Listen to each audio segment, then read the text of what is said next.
Hello, blessings, peace, love from Starseed Teachers.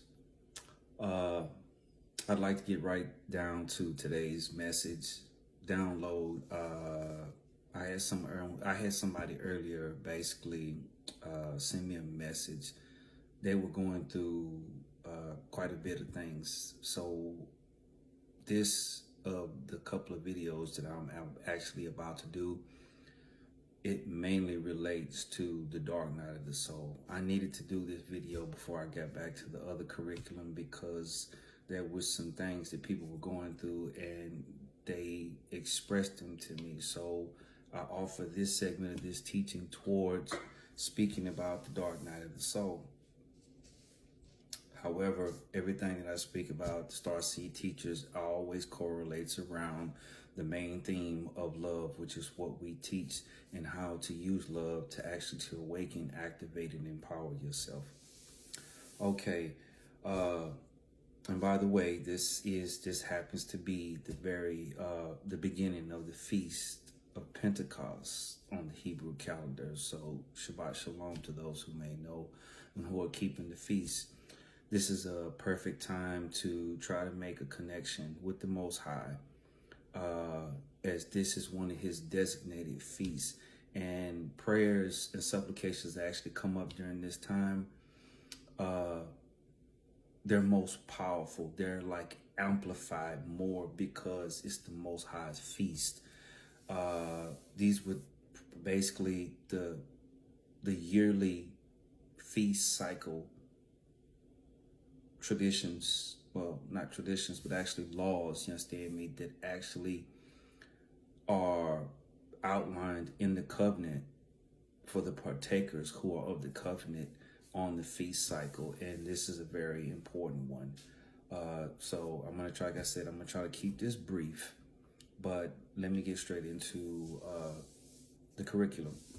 The dark night of the soul is actually going to be coming from the book of Job, and it's going to be dealing with chapter 36, verses 21 through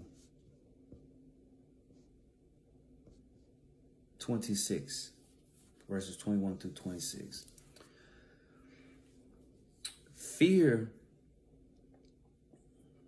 is a counterproductive frequency that we actually step into when we are in doubt. It didn't happen to everybody. It didn't happen to me. Nobody's exempt, but it is actually a test. So in the test, what we're actually supposed to be doing is we're supposed to be reconditioning ourselves to the things that we actually want, the outcomes that we actually want. We get frustrated when we don't have basically clear ideas of understanding about things that's going on, or things may actually seem like they're just completely out of your reach, but they're done that way for a reason. Because if it's not nothing that you can do with your physical hands, it's something that you can do with your heart frequency. All right, it's something you can actually use your pineal gland for, because this pineal gland and your heart are, when they're in sync, they make what a lot of people call in their daily lives miracles, things that happen out of the ordinary that there was no proof, or there was no evidence of how these things came about, but it was usually through somebody else's manifestation and they didn't even know it, sometimes themselves. The dark night of the soul.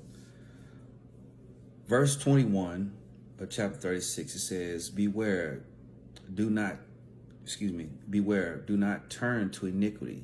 Discipline and affliction came upon you to turn you away from evil.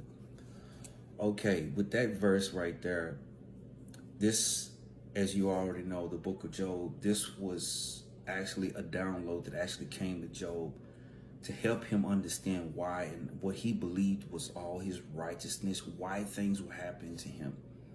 He could not see, nor could he have realized that this was actually a part of him that was dying off, and there was a new part of him that was actually being resurrected. Resurrected meaning that it was something that was Latin, it was in there, but it was a stage, it was a phase that he hadn't actually walked into yet. So since he had walked into it yet, he believed that his righteousness actually exempted him from any type of pain or troubles.